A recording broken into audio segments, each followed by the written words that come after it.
प्रत्येक गृहिणींसाठी उपयोगी पडतील अशा किचन टिप्स. क्रमांक 1. भाजीला छान हॉटेलसारखा लाल रंग हवा असेल तर फोडणीत तिखट टाकण्यापूर्वी त्यात 1 चमचा कोमट पाणी मिसळा. तिखट जळणार नाही आणि रंग खुलून येईल.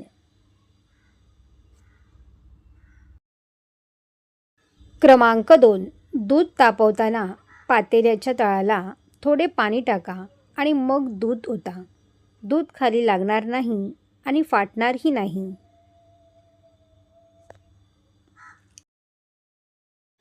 क्रमांक 3. पुरीसाठी कणिक भिजवताना त्यात थोडा रवा आणि बेसन मिसळा. पुऱ्या छान खुसखुशीत बनतील.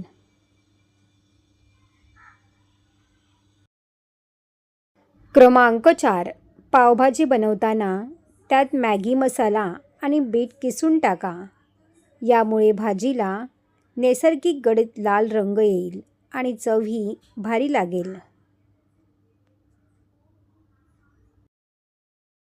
क्रमांक 5.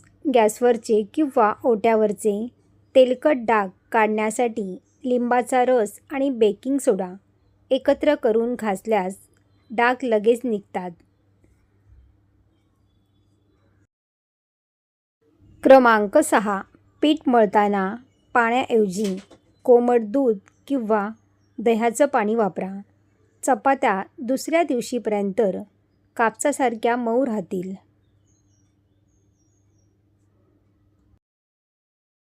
क्रमांक 7.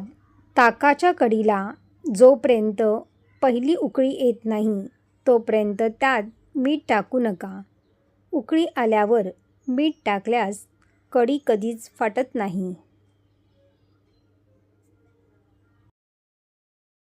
क्रमांक 8. डोशाचं पीठ भिजवताना त्यात मुठभर भिजवलेले पोहे किंवा 1 चमचा मेथीदाणे वाटून टाका. डोसा हॉटेलसारखा कुरकुरीत आणि सोनेरी होईल. क्रमांक 9. जुना तांदूळ शिजवताना त्यात 2-3 वेलदोड्याची सालं किंवा तमालपत्र टाका. साध्या तांदळाचा भातही बासमतीसारखा सुवासिक लागेल.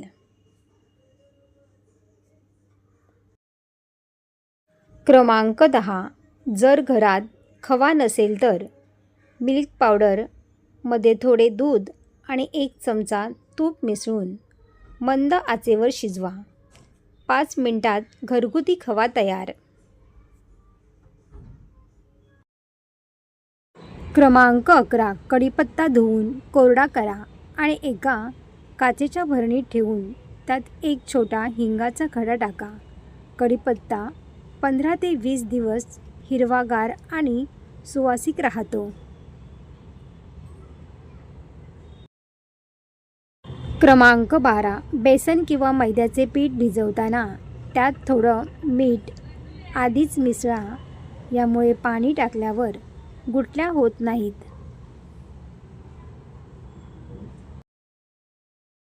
क्रमांक 13. ओला नारळ फोडल्यानंतर त्याची वाटी गॅसवर 30 सेकंद गरम करा किंवा फ्रीजमध्ये 2 तास ठेवा.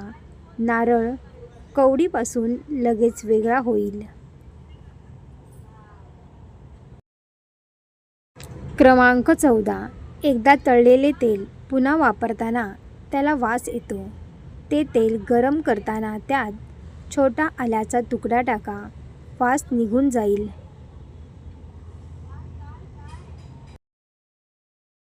क्रमांक 15. इडलीचं पीठ आंबवताना त्यात थोडं साबुदाणा पीठ टाका.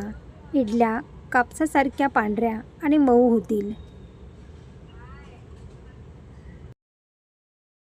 क्रमांक 16. संत्री किंवा मोसंबीचा रस काढण्यापूर्वी ती कोमट पाण्यात 5 मिनिटे ठेवा.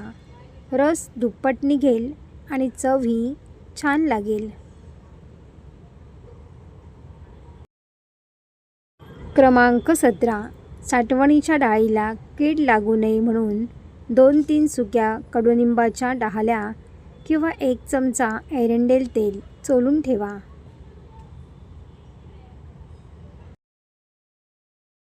क्रमांक 18. चिकन मसाला किंवा बिर्याणीसाठी चिकन मॅरिनेट करताना त्यात थोडं कच्चं तेल आणि लिंबाचा रस लावा, तर चिकन शिजल्यावर आतून एकदम मऊ आणि ज्युसी राहतं. क्रमांक 19. पनीर ग्रेव्ही बनवताना पनीरचे तुकडे कापल्यावर ते कोमट पाण्यात थोडं मीठ आणि हळद टाकून 10 मिनिटे ठेवा आणि ग्रेव्हीमध्ये 1 चमचा मध घाला. यामुळे पनीर मऊ राहतं आणि भाजीला भन्नाट चव येते. क्रमांक 20. चिकन बिर्याणी करताना भात शिजवताना पाण्यात अर्धा कप दूध आणि खडा मसाला टाका. तसेच दम देताना वरून थोडं केसरचं दूध आणि साजूक तूप सोडा.